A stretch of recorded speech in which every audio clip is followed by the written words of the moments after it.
Hey, what's going on, my friends? My name is Anthony, and for the last 2 months, I've been using this camera rig right here, and I'm just absolutely loving it. After scrolling through Instagram and just drooling over a bunch of camera rigs, I settled with this setup right here. It fits perfectly in the hands. It could be at chest level, and then you got your monitor right in front of your face. This thing is absolutely key. My only regret with this whole rig, though, is I wish I just had done this sooner. So let me explain.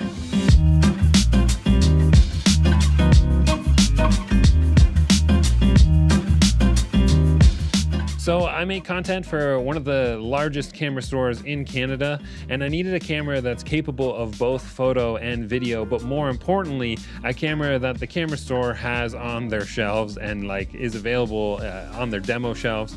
So I can actually borrow some of the other cameras that they have, because sometimes I find myself sourcing gear from a number of stores and I'm trying to shoot things like an interview with, say, 4 or 5 people, and therefore I need multiple cameras to match up with the cameras that I own, right?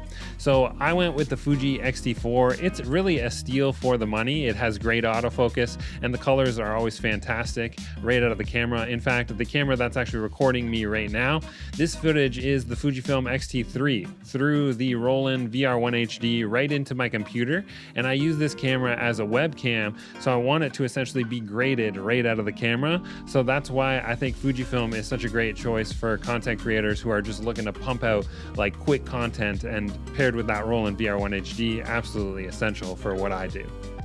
So I broke down this video into 3 parts. So let's start with the camera cage and a few other things that I have going on right here.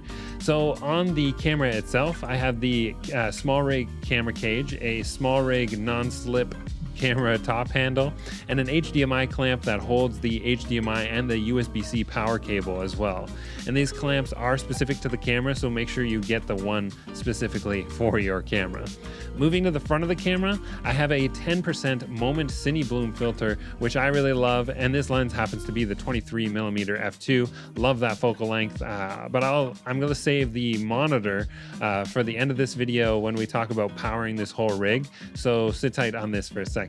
So one of the main problems with the Fujifilm X-T4 is the 30-minute record limit, which can be voided if you record externally to the monitor, but then you also have to power the camera and the monitor, and I hated using those Sony batteries that you would normally use on an Atomos recorder, so I opted to go with the V-mount solution, and the one thing with the V-mount solution is now I have to find a way to rig that V-mount to the camera setup, and that requires a slew of accessories, so let's go over that right now. So first you need the small rig camera base plate, and then you can attach the small rig dual 15mm rod battery hinge. This is key because then you can move the V-mount as you wish, and that really balances the camera rig nicely and allows you to keep your screen accessible as well. Next, I got the small rig mini V-lock assembly kit, and this kit comes with a little triangle that you would then screw onto your V-mount battery, and that allows you to attach the V-mount onto your whole camera rig. So what battery is good to power both the camera and the monitor? Well, I snagged the Shape 98 watt hour V-mount battery, and this is really key because the battery is not terribly large. It also has a button that displays the amount of power left on the battery itself, and on the other side it has a D-tap plus a standard USB plug on the battery itself. I use the D-tap to charge the monitor, and then the USB to USB-C cable that'll go right into the camera, and that keeps the camera charged. This is key because now paired with the monitor, I have enough power to supply a long shoot and take long takes, and I can pretty much get about 5 hours, a little bit longer than 5 hours of shooting on a single battery, and that's charging both the camera and the monitor itself. This right here, this is the good stuff though, and this monitor is what really makes this camera kind of steps it up and takes it to another level, and something that I just can't go without anymore. I chose to get the Atomos Ninja V Plus because I'm not sure if this is the camera that I'm going to stick with in 2022. According to rumor sites, you know, Fuji's going to announce that XH2 sometime this year, and that is probably going to be an 8K camera. So I bought the monitor to essentially future-proof myself, because I might be changing cameras to keep up with the stock that comes to our shelves in the camera store.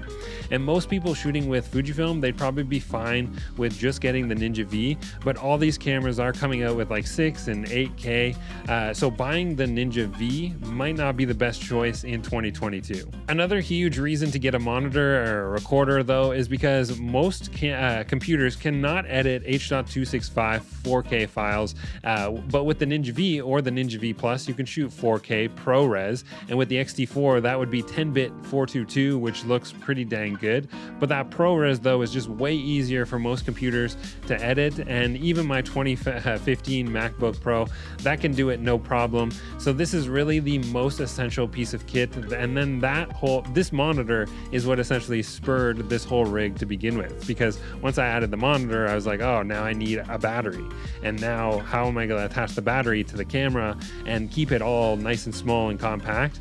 And this is what I came up with. The last accessory that is also super necessary is a monitor mount, and this one sits right on the cold shoe, or the top handle, and this feels really good because I'm using the battery eliminator from Atomos, and the monitor doesn't feel like it's going to topple forward or anything. This whole rig just feels really well balanced, and even with the Manfrotto tripod plate on the very bottom of this rig, I can still sit this on a table and not have it topple over. Obviously, unless you put a massive lens on the front of it, then of course it's going to be out of balance. But this whole rig right here, I would 100% recommend. And if you haven't rigged up your camera and you're shooting video, I suggest you just do it, because it just makes it a little bit more heavier and a little bit more stable. If you're relying on IBIS like I do all the time, the IBIS isn't that great unless your camera got a little bit of weight onto it, right? So this whole thing just works really well for me. And if you enjoyed this type of video, hit the like button for me, and I will see you in the next one.